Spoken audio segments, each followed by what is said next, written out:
Where'd the video go? There we are. Okay. So I'm in the mood to keep painting. And I'm going to work on this one. This is 48 by 72 inches, and it's really just mostly going to be, well, the direction I was wanting to do and keep doing is abstract, beautiful little patterns and shapes. There is a bench in here. I might keep the bench. We'll see what happens. I'm going to zoom in because the perspective is weird if I don't. Wait. Zoom, zoom, zoom. Let's do one more zoom. And let's also bring the camera in close.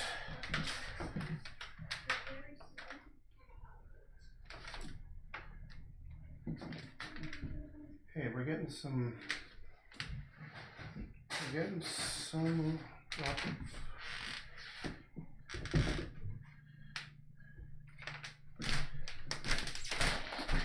Are you guys using the iPad or streaming videos or anything? No. Okay. Okay. All right. So I'm gonna. Yeah, I'm just gonna go in here and start finding things. And I definitely need to, I think, add more color to this bad boy. Okay. Where's the camera? Here? Here? All right. So I'm not quite sure what I'm going to bring out in this thing. Do I want to keep this thing kind of monochromatic?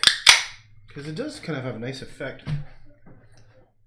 Like I have a tendency to use some strong colors, like bring in reds and yellows, but maybe I should try sticking with this kind of palette that's kind of blues and greens and just, you know, it might be something.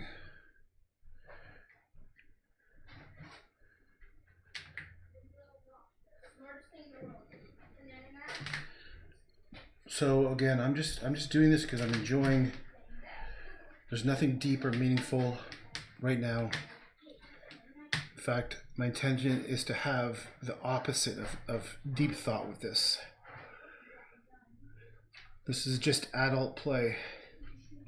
This is just being a kid with a bunch of sand. You know what I mean? Because there's something nice about play, isn't there? Something nice about just letting go. And I've been really, that's one of my biggest strengths, I think, is I can let go so easily and just fall into it. I think that's one of the best, I think that's probably the best artists, that's what they're good at, right? They're just good of letting go and just falling into whatever it is allows them to create.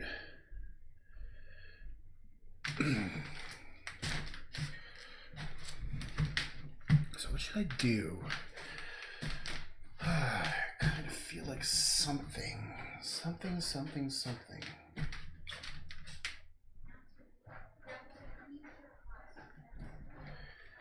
Unfortunately, I noticed that the streaming is getting a little bit of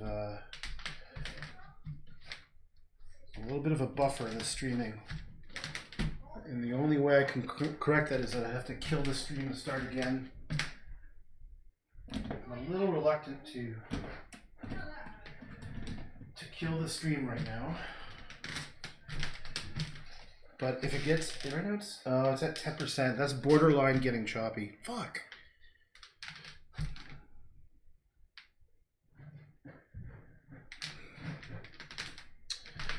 Yeah, when it gets to 10%, we're starting to see glitches and artifacts and things.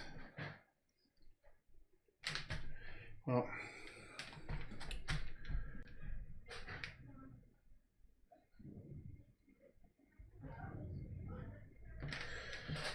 I'm just going to put some green here. I just want some green. Some green and some yellow. Just because I think that green, I just want a different variation of green than the one that was just out of the tube. And some white. Now, I'm just going to use this as a palette and play with it. Oh, there's another painting I have to finish, which is my mom's garden one. That was a lot of fun to do because I eventually made it real thicker paint.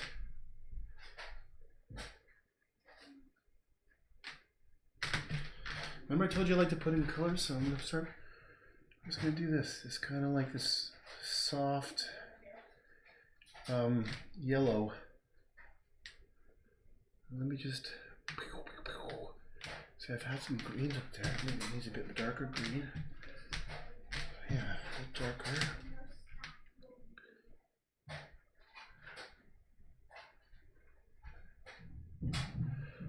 Sometimes it's fun to put light colors on top of dark colors and vice versa, just to try to get something. Well, you can't see that, sorry. Where was I painting? Right up there. Let's see if you can see it better. What I was just doing. Grab the whole computer in my hand. Okay. Is it? Stop on. Oh, God. Okay. Where was I? Up here. Yeah, I can't get any closer because the camera cord is stuck behind the stupid computer. That really pisses me off. Okay, let me try to lift up the computer. Oh no, I can't. Okay, here we go. There we go. So, just saying, sometimes it's fun to put lighter colors on top of darker colors, and vice versa. So, isn't that neat? That weird? Like, it's hard to tell there's anything there when I'm looking at it like this. It's not really noticeable. Got to get in there close. I don't know what you were talking about, Cindy. We can deal with it, no worries. Just because there's a delay.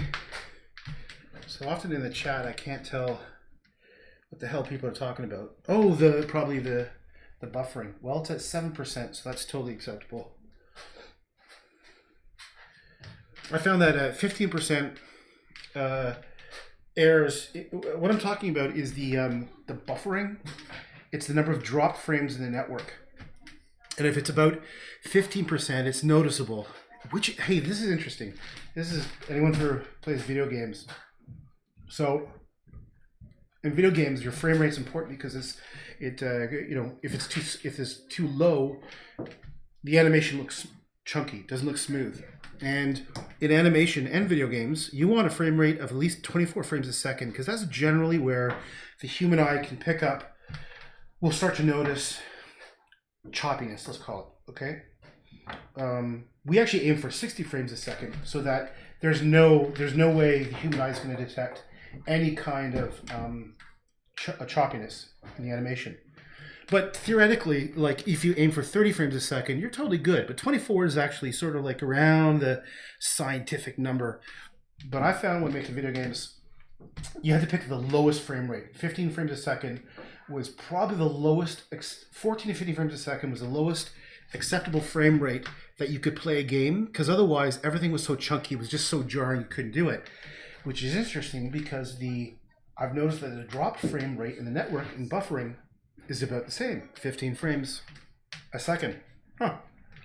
So what I do is I constantly monitor my streaming software to make sure that I'm not at that level. It sort of turns red actually when it gets too high. So right now it's 6.4%, so you're probably not noticing a difference. Yeah, this does add a little luminescence. I see what you mean. I had to babble. I had to get that out about the frame rate because it's just something I just realized. Most of my friends are in the video game industry.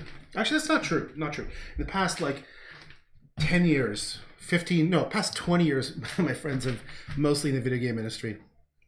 So they would know exactly what I'm talking about.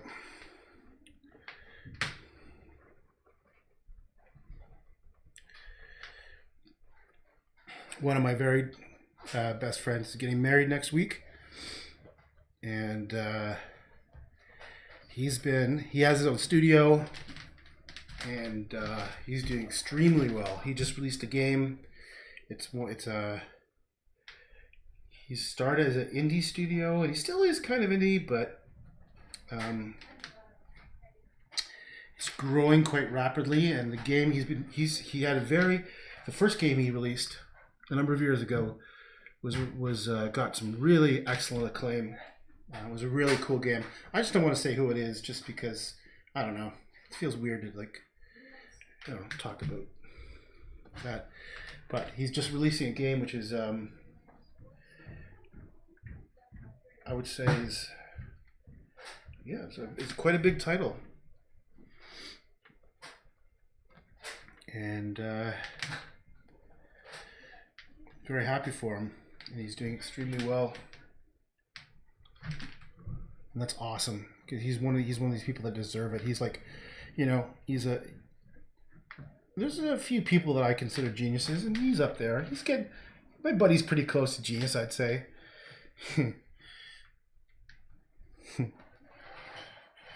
He's a genius in that,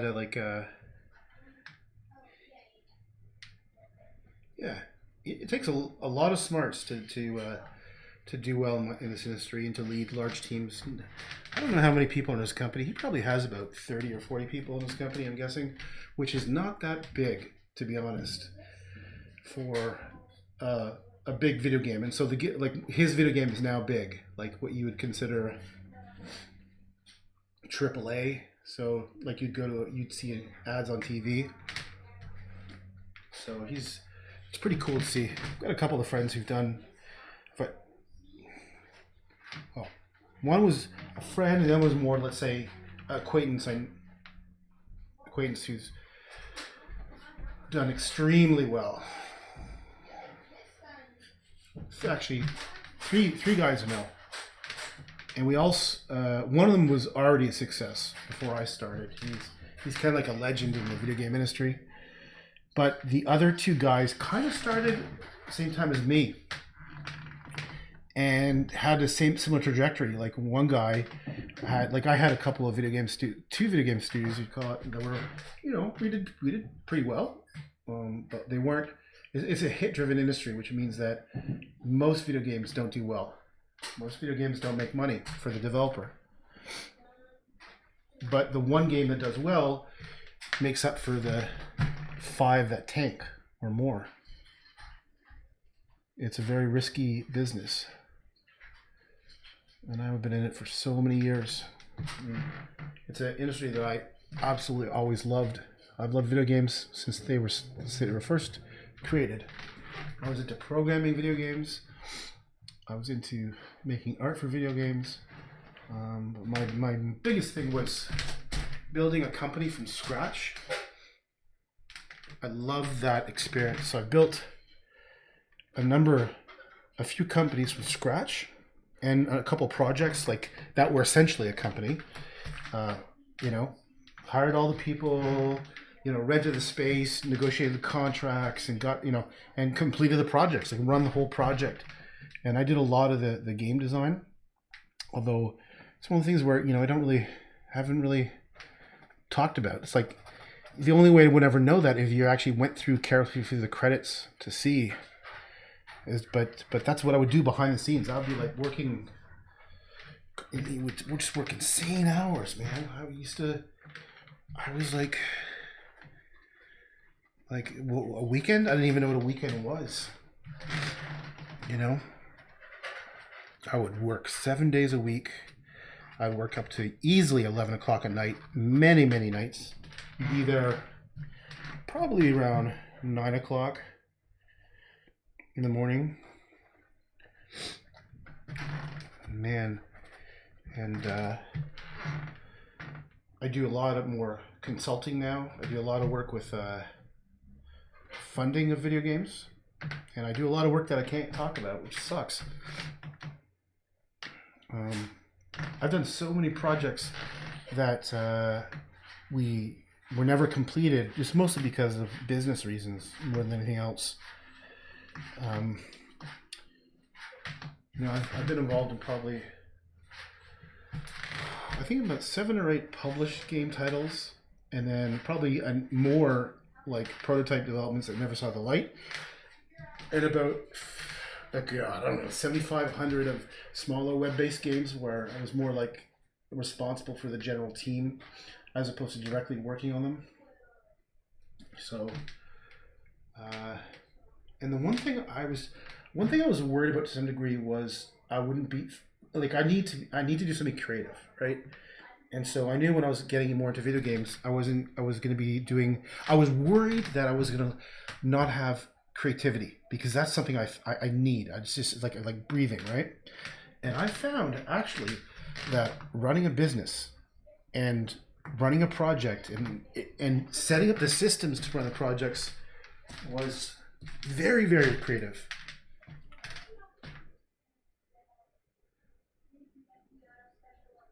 Peggy's going into another dimension. Watch out. She's spacing out, man. I'm just kidding. Wait, where's Cindy? This is for Cindy. Look at that. Delicious. Healthy. V8.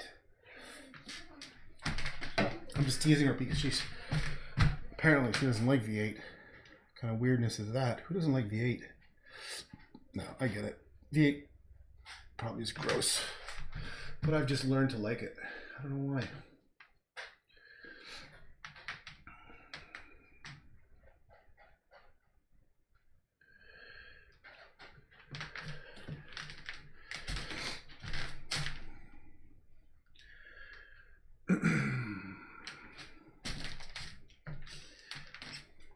Maybe with this one, I'm really going to go in some crazy weird details and leave other areas just blank space. I don't know.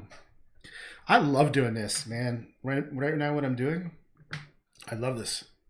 I love it. I love it.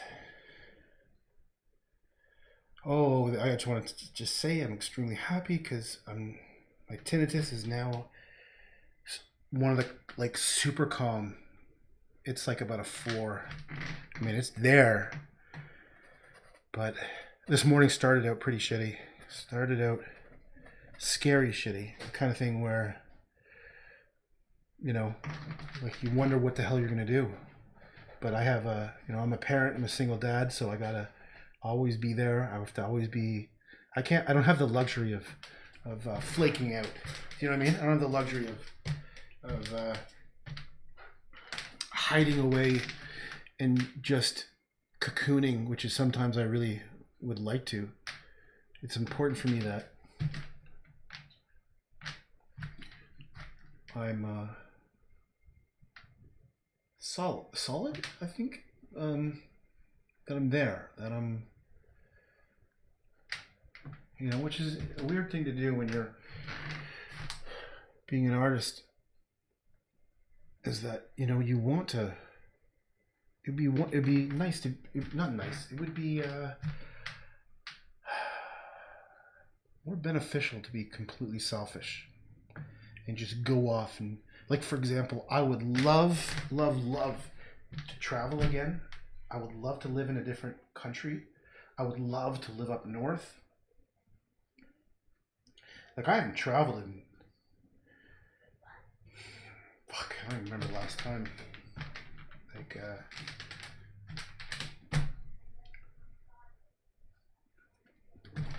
but it's still the best thing in the world.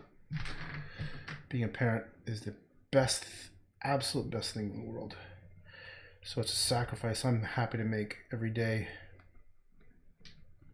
And I'm sure every parent understands that. Well, God, hopefully every parent does.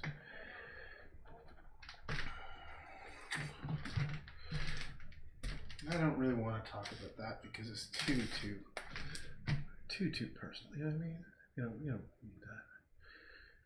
So let's just go back and look at this painting.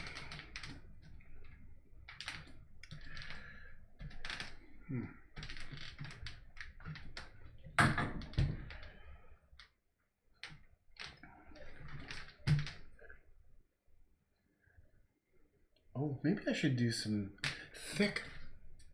Yeah, maybe let's just go a little nutty right now. Let's just go a little nutty. And look at that. Bam, look at that thing. And, I'm just going to take this paint because it's here. Look at this kind of What is this? Yellow ochre. Put some yellow ochre here. Damn. Look at this. Thick. I think that might have been what was missing a bit. Is some thickness. Actually, so this painting I was working on, that's of my mother's garden. I just started the whole thing with these like thickness of paint like this, and I basically went back through the whole thing, and just all I did was add similar colors but thicker brushstrokes. Like, that's nice. Oh, I like that. I don't know why. Why in the world do I like this? See that one chunk of paint? I like it. I don't know why. It's fun to be a little nutty, to be honest. It's fun to, like, you know, just get lost in it. Because I think if you treat it like playfulness, you're okay, right? I think if you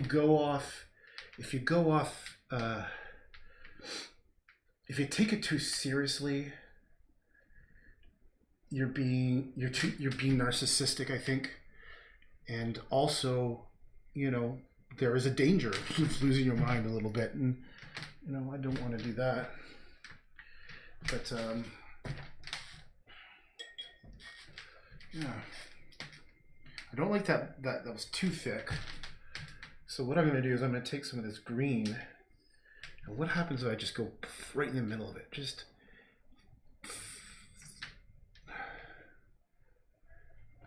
yeah, it needed that. It was trying to be too strong.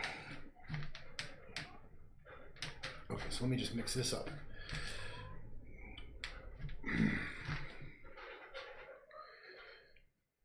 Well, this kind of reminds, you know what, if I go this direction, it's going to be like those meadows paintings I was doing. Except this one has no structure, does it? No real structure.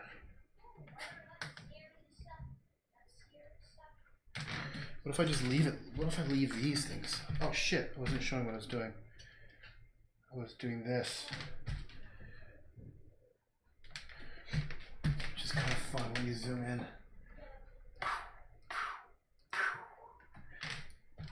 I was adding these thicker chunks of yellow. Look at that, you can see it right coming right off the canvas.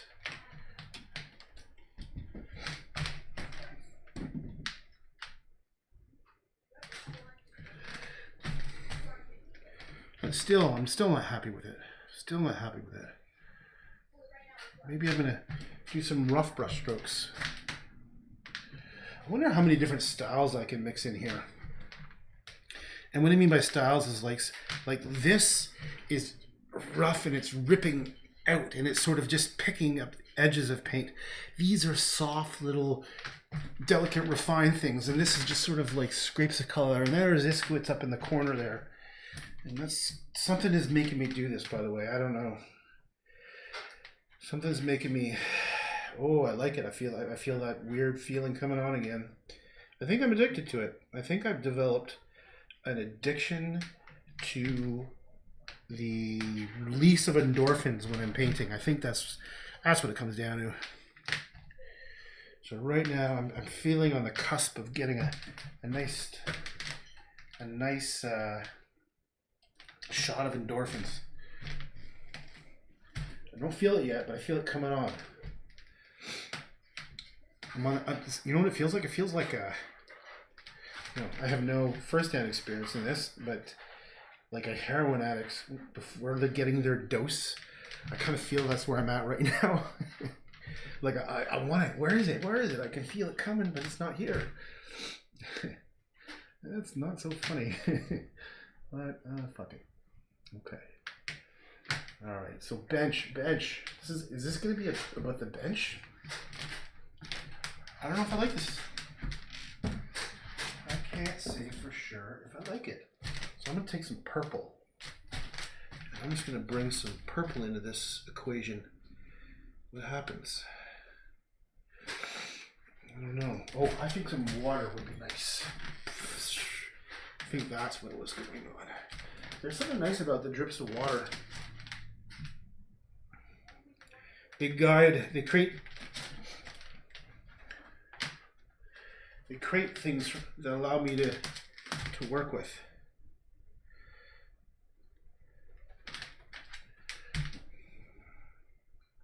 God, this is fun. Oh man. Oh, love it. Fuck, I wish I could do this all day.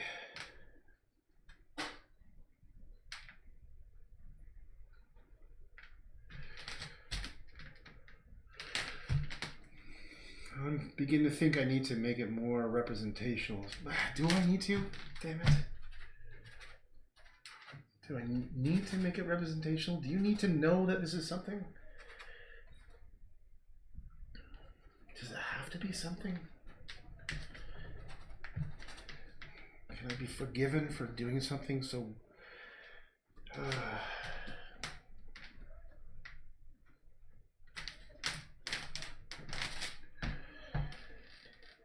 Oh man, I could do this all day long. I need someone to, here's what I need. I need a billionaire. I need a patron. Because I don't want to, I want to deal with the other part. I need someone who can, yeah, I need a patron.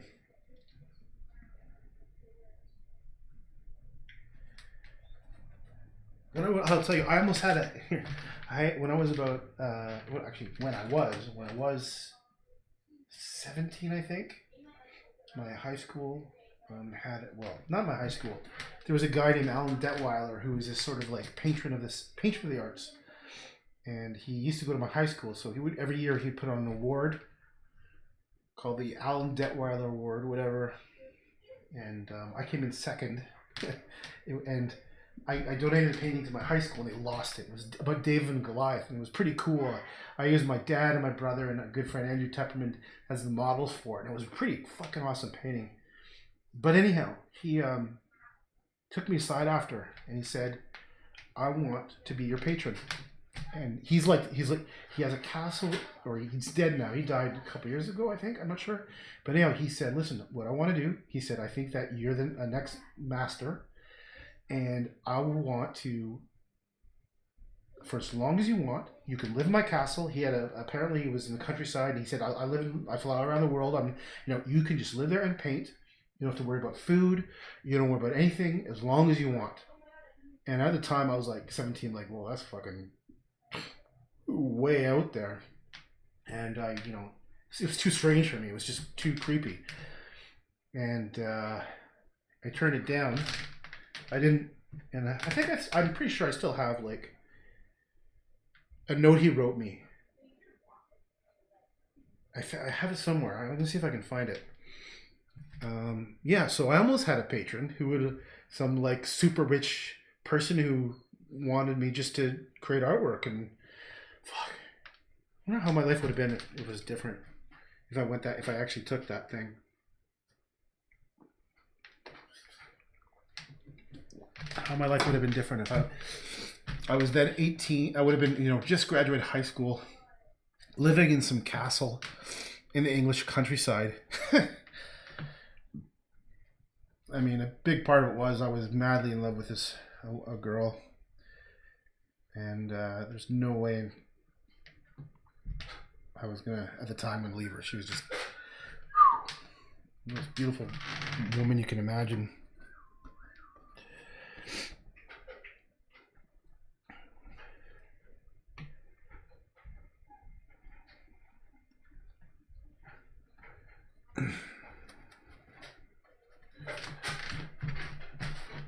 I've done lots of paintings of her, lots of drawings, lots of paintings. I was very careful about what I put up too, because she's still, she's around.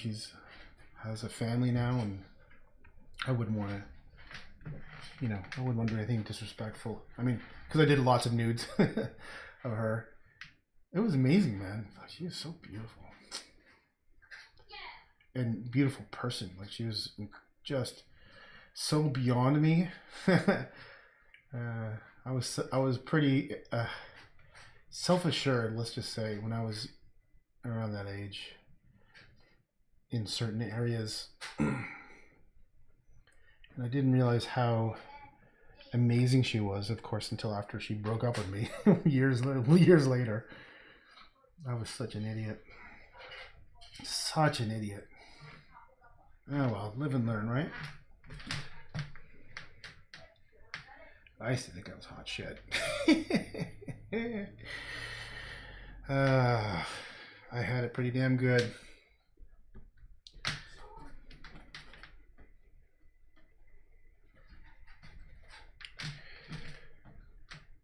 The cool thing about her was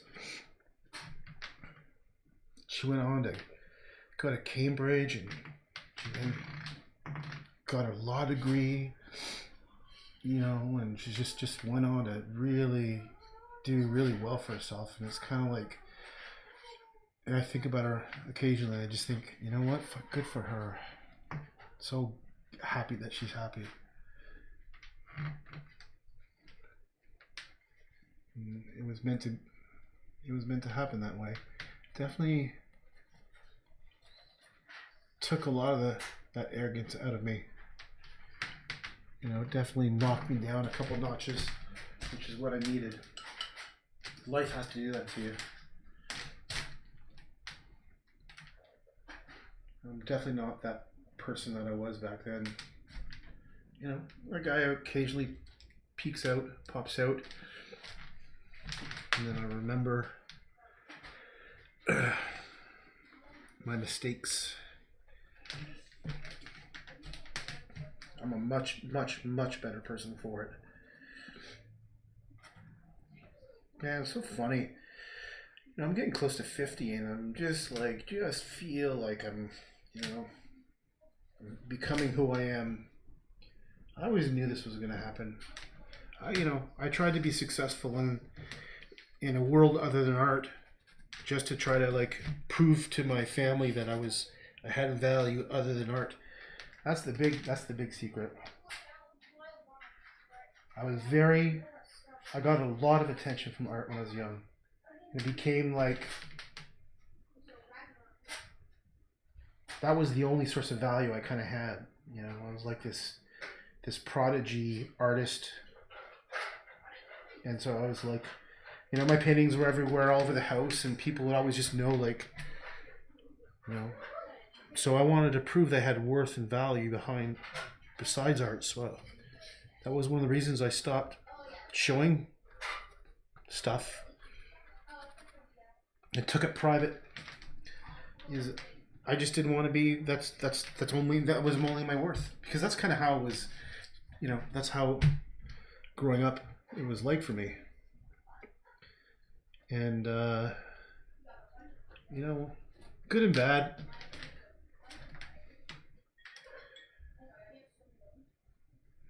But now that I've done it, one of my dreams was to make video games and build a video game company, and I did it. You know, I did it. Two of my life goals. One was to build a video game company and make video games, like as one thing. And the other one was to be an artist, a painter. So it's kind of like, for all the complaints I have and scary shit going on with brain tumors and like, you know, the fact I can barely walk because of all the knee injuries and like other shit that happens, it's like nothing. It's like nothing. It's nothing, man. I'm so lucky. My life, I am so lucky.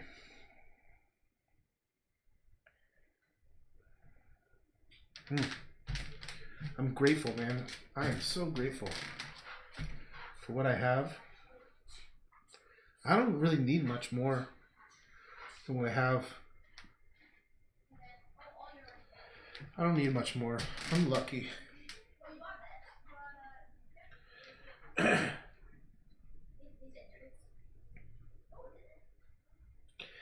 That arrogant kid is gone. I'm glad, because he found his worth.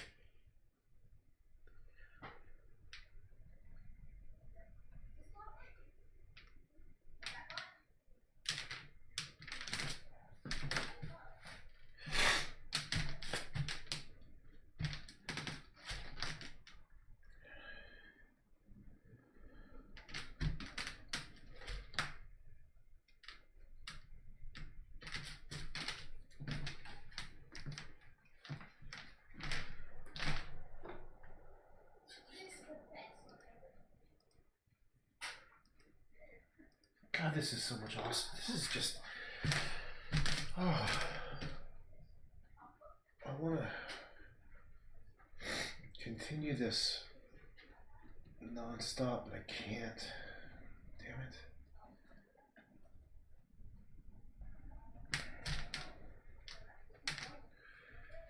So I'm just going to break it. Remember when I was doing these lines just for fun for Cheryl? As I have to break it up so it doesn't look too goofy, because right now the bench looks a little bit goofy. I'm going to keep it. I'm not going to get rid of it right now. Bench still lives on. I wonder if that's the issue, is that the slats weren't going all the way through. Maybe I have to do that, and that might help.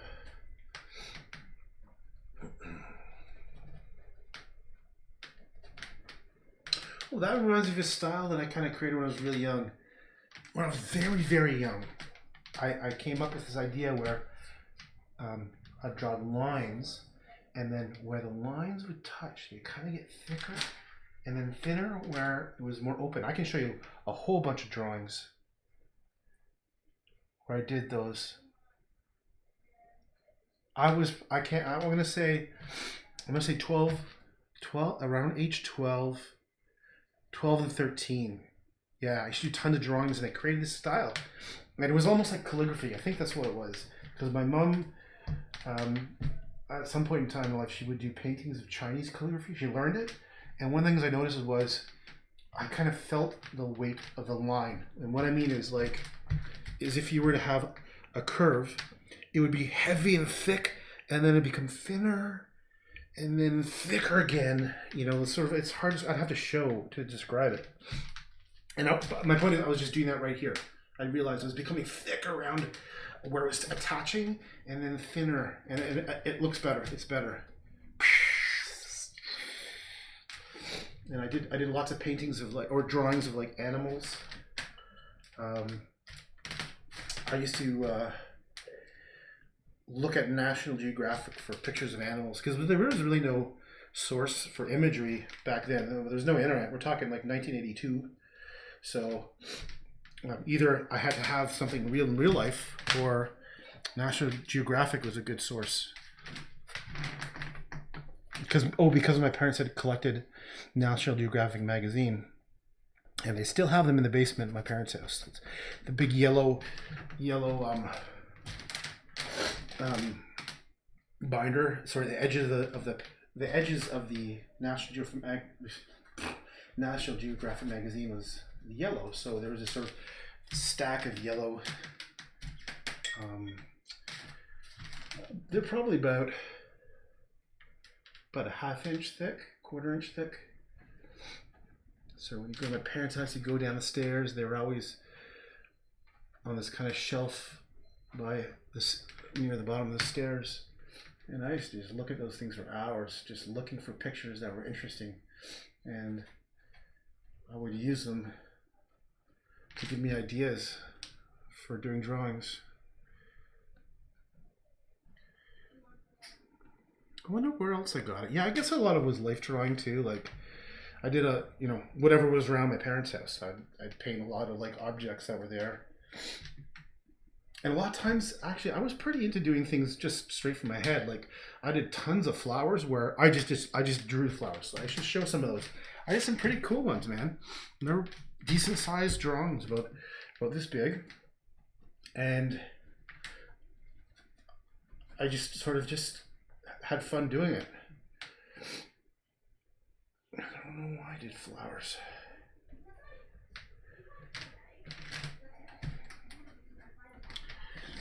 How's this coming?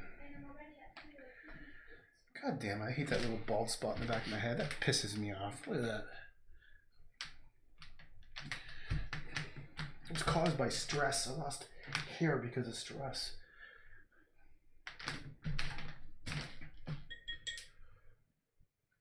If it wasn't for a stressful period, I'd have this full head of hair still. I guess it's pretty good. Not bad for 50. Or how am I, 48? I think it's pretty good. I look at some guys I went to high school with, and holy shit, they're the gold. Full gray hair.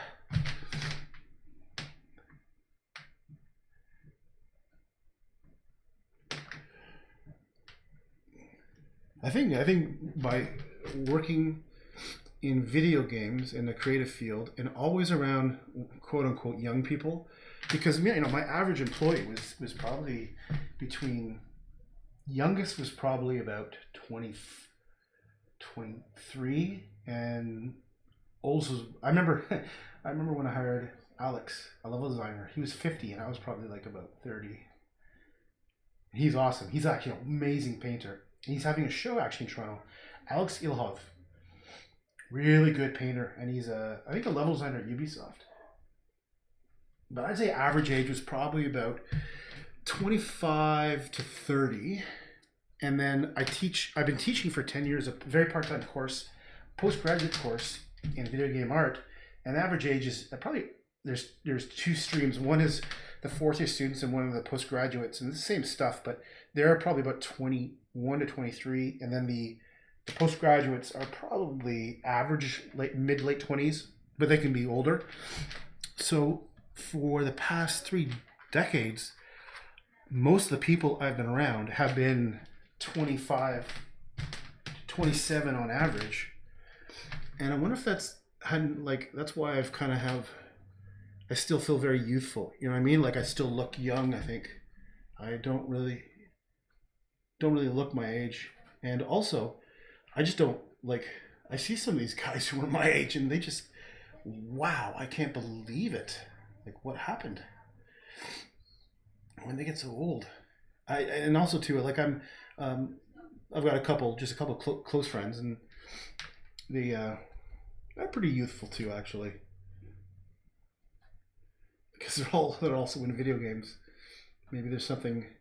Maybe that's the secret of youth is make video games. Although probably for some people it ages them dramatically, because it can also be very stressful. It can be an incredibly stressful job. I think because people who make video games are very passionate and man, some super intelligent and talented people. I think some of the most talented people like in art and especially digital art are making video games. So some of the best, yeah, like people, like it's inspiring to the people that I get to interact with there are geniuses left, right, and center in their own category. So there's genius programmers, guys who are just brilliant, or guys and women and men and women, because thankfully it's becoming much more balanced. Like when I started, there were no women in video games. Like it was, well, not no, but like there were, and it was no one to pick from. Like there was no one, there were no women who were very, like, I remember I was definitely part of the trend of trying to make it more balanced when I was working at the first video game company I worked with. I mean, I went out of my way, just myself, to hire women, because it made sense to me. It made total sense to me. Now I mean things are so much better now. I mean, there are tons. In fact, I would say even at the school, there's probably more females, more women than males often in the classes. So that's really cool, and that's for the art side.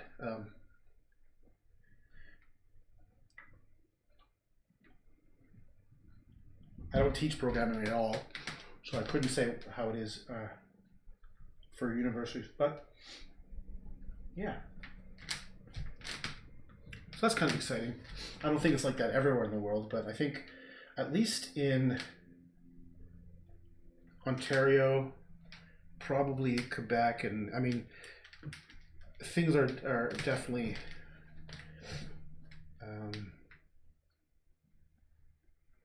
I don't like using the word better, because that implies there is a right way of it. But how do I describe it? Like, it feels better. It feels, yeah, it feels better that it's more, that's equal. Like, I guess it's okay to say that. I just don't know where to draw the line. You know what I mean? Because there's when you do hiring based on gender and all these other things, that's where things get tricky, right? But I can tell you with certainty, all the women I've ever hired were absolutely competent.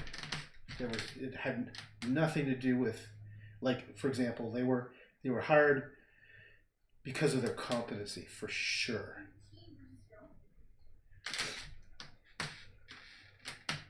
And that kind of made me happy because I like being around all kinds of people, different people, right?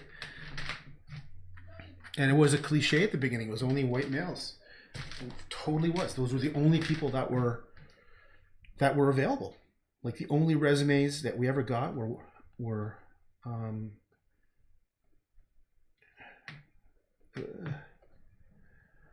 very restricted demographic, let's say. And the cool thing about Toronto is that it's very diverse.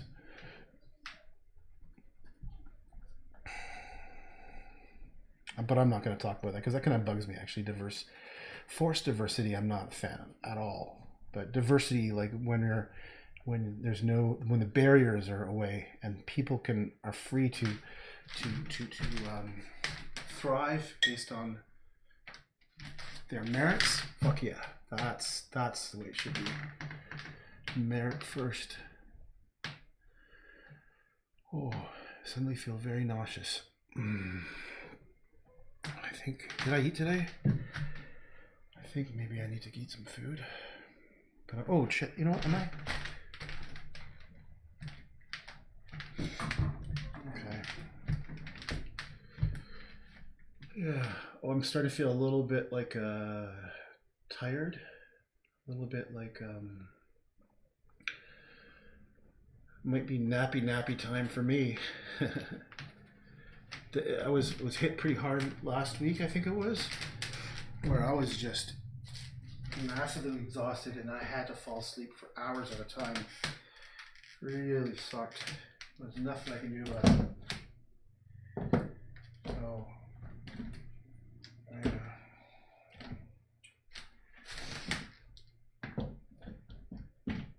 I'm God, this is so personal, but I feel like the more I'm doing this, it's creating a kind of mania. You know, like not manic, yeah, something along the lines of manic depressive. You know what I mean? And it's probably good for the art I'm doing, but it's just not good. Like it's not healthy. It's not, like I hate the fact that I have to, you know, I get so exhausted sometimes. Oh, by the way, someone, I think it was Cheryl or Cindy, was asking about pink or Peggy. I can't remember yesterday, but I'm doing some pink over here. But I am fully aware that I'm probably sounding like I'm being manic sometimes. Maybe that's what it is. Maybe that's just part of who I am. It's hard to admit something like that, but I am forcing myself to be as honest with myself as possible. It's never even been suggested that I was manic, but I think simply because of these emotions I'm feeling, like these things where it's just like beyond my control, where I'm getting all this burst of energy out of a sudden, like I'm beginning to question maybe that is a kind of a mania, you know, maybe that is but I don't feel like I don't know. What I'm trying to get at is that I don't like the implications of mental health issues. You know what I mean? Like I've always prided myself in being strong and being able to survive all kinds of difficult situations. And then I find myself here painting and getting emotional and realizing that that maybe, you know, maybe that is a part of me. You know, and it's just one of those things where it's hard as fuck to admit to yourself. At least it's for me. I'm like, I would say a very proud person. But you know, I think that's kind of nice. Like, you know, when you have moments where your mortality is questioned, you get stronger. And that's kind of how I feel right now. Like, this is going to be a funny analogy, but I wear these stupid goofy shoes. Let me show you these things. I wear these clogs out in public because I don't give a shit. Even though they're probably the ugliest things you can, they're just comfortable. Fuck it. So I think this is where I'm very happy right now where I'm not caring as much about stuff that maybe no, for sure I would have never caught myself doing what I'm doing right now, even 5 years ago, which is completely opening up my most vulnerable kind of like admissions, like as I'm doing right now. But I kind of have this sense of mortality, and this is something. There's someone on here who picked up upon that, and Lisa said, "Are you preparing to die?" And I don't know about preparing, but certainly an aware. How do I say? I had a whole bunch of people die on me. Not on me, just a whole bunch of people died. And even my dog died. Suddenly got poisoned. And that really affected me. But it affected me for the better, meaning that it made me less fearful of whatever's coming. And also my parents are quite old. They're in their 80s.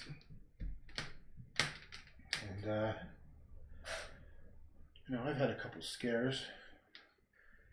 And what it does is it kind of frees you.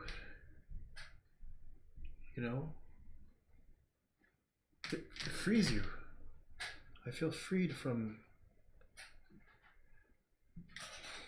maybe not the fear of death, but the fear of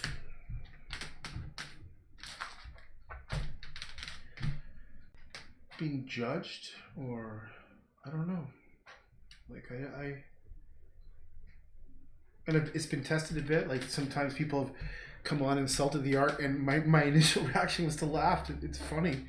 Like when someone came on, one guy messaged me, and he said something. Well, the essential thing he said was like, like a kid could do it, and I was like, oh, fuck, that's hilarious. And the way he said it was something along the lines of some educational grade, like in the States. I can't remember what it was, and sure.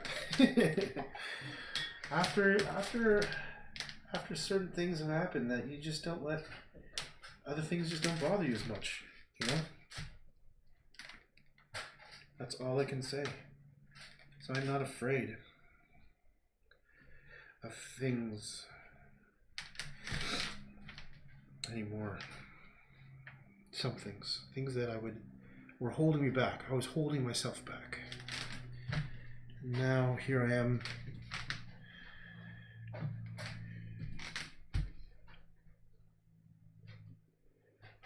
giving exactly what's inside.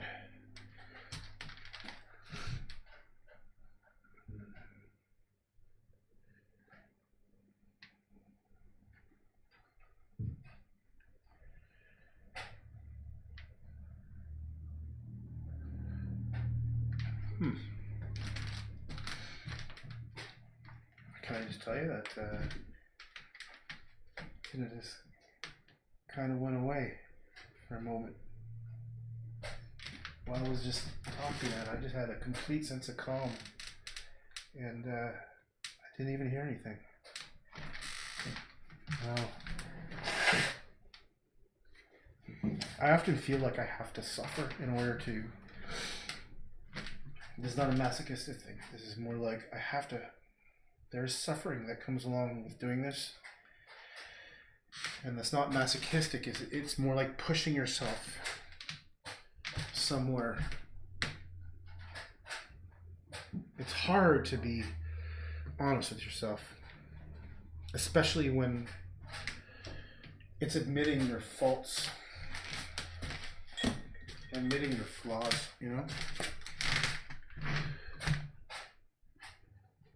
But I just, man, I just feel, oh, this is nice. This is kind of nice. I'm going to bring the camera just so I can show you what I'm talking about. This is kind of nice. Over here, let's see if I can, is it up here? Over here. What I'm just doing is, let's see if I can even zoom in close.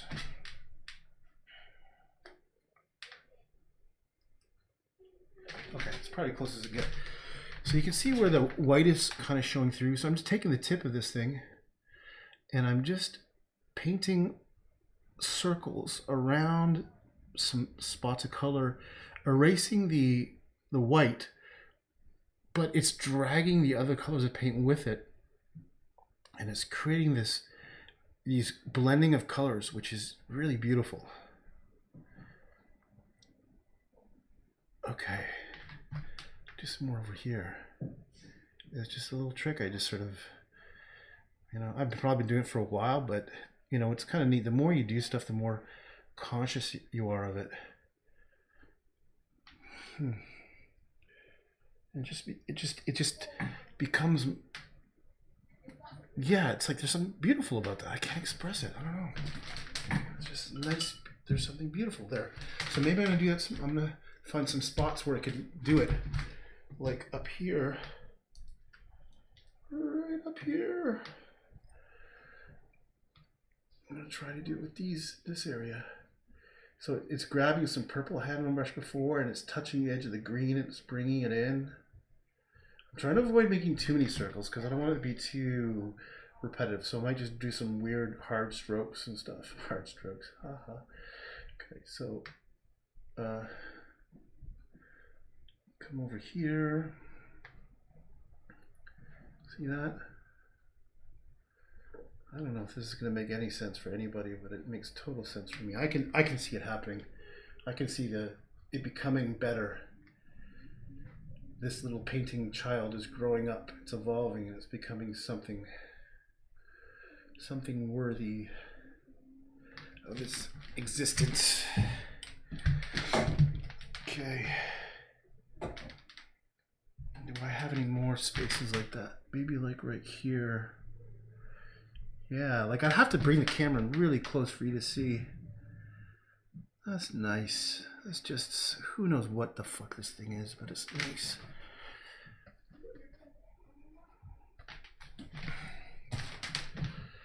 Let's go over here. Yeah, see, like, I like that. Do you like that? I like that. Let me just try to cover the light. So, like, in that little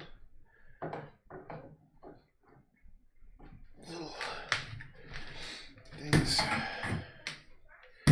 Kim Roberts, just tune in. Love the saturated colors. The blues are amazing. Thanks. Yeah, I'm loving it too, man. I'm really digging it. Let me go in here with my, what should we call this technique? I want to invent a technique. Let's call this technique, where I am using a tip of a brush to outline areas and taking up the paint of the areas. What do you want to call that? Smidgeling? Smidgeling? Is that a too stupid of a word? Too goofy of a word? I need to smidgel. Let's do some smidgeling. Okay, everybody, it's time to smidgel. Take out your your paintbrushes. Smidgeling time. If you want to improve your artwork, you need to do 40% more smidgeling. Okay, I know I'm being silly right now. I think it's because I think I'm coming close to a break. It's too white there. Let's come down here. Do some smidgeling. Yeah, I want that color. What if I took some of this color here? Ooh, that's so strong. I don't like that. It's too strong. Let's just go over here and do this. Smidgel here, smidgel there.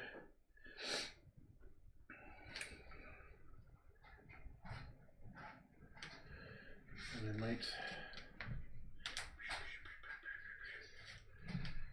come back over here with some of this pink. Because, oh yeah, here's a perfect area for some smidgeling. That's perfect. here. I'm just trying to find, oh yeah, okay, so I'll just go, here's some smidgeling. All right, time to smidgel. Brr, look at that. I need a bit more water. Hold on. I need to get this in the water. A little wet, and then come back here. Smidgel it up a bit. I'm going to trademark it, and no one can use that word smidgeling unless you pay royalties. Only 6% royalties. Come on, man. Smidgel, smidgel, smidgel.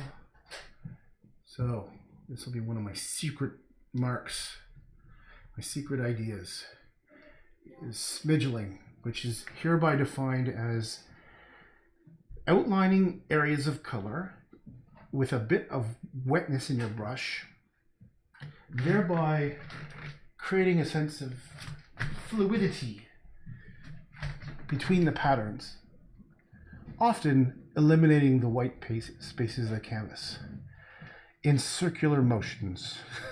I think I'm really losing it now. Yeah, I think it's probably a good time to take a break, but it is kind of nice. I really want to continue. Now, often when you smidgel, it's important to use a lighter or darker hue than the surrounding area, thereby creating an interesting effect. So I'll take this light green and do some smidgeling around here. See that? Taking some light green and smidgeling this. Look at how the purples, I don't know if the camera's up there, it's too high. I'm on the opposite side.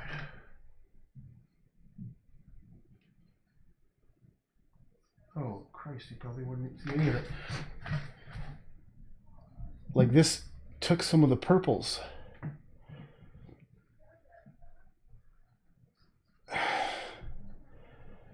And see that? Okay, over here. Yeah, this is kind of nice. I like it. This is a cool idea. Look at that. I'm taking these circles of color and blending them together. It has a softness, it has a softening, dampening kind of effect. And I'll bring some lightness over here.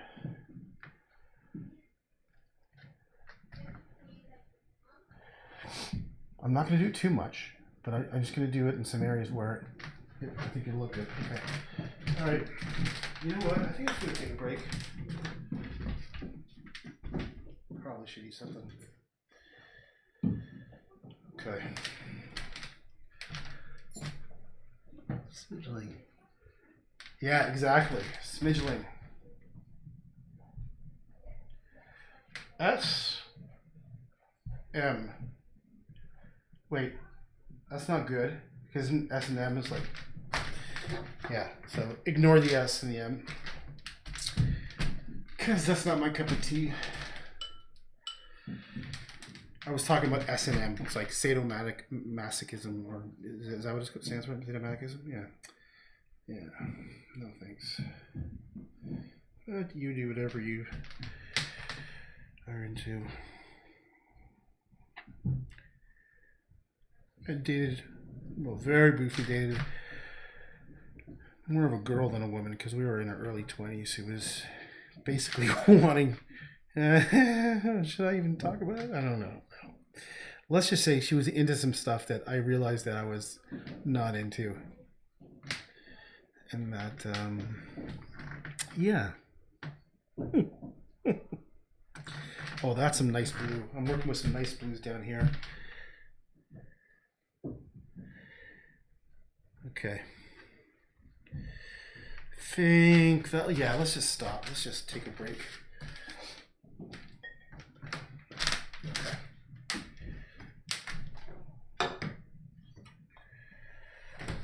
Let's take a break.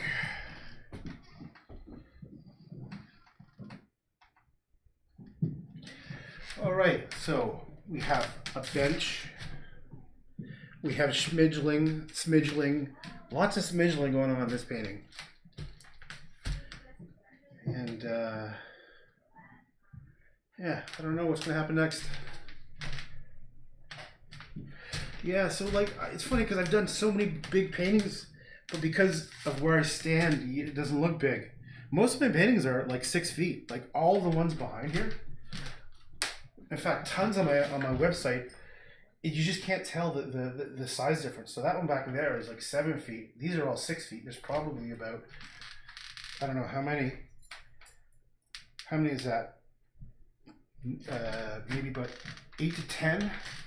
And then behind here, there's even more. I'm trying to put the camera around the corner. But yeah, I love painting big. In fact, this isn't even that big, man. I would love to do 10, 15, 20 footers. That would be fun, but this is maxing out my space. I've been thinking about knocking down this column here, this thing. There's a whole like big thing there, and take it out so I could do even bigger paintings. Because right now I've stuck at 6 feet as my limit. I could easily fit 8 foot in that nook, but yeah, 6 feet feels good. I could do these all day long.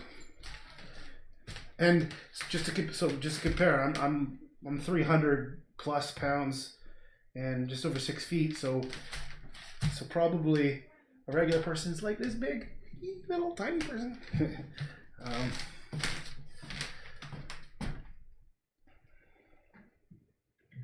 Okay, I don't know what to do now. It's 1:45. Maybe I'll take a break. Maybe I'll have lunch. Anyhow, okay, peace out.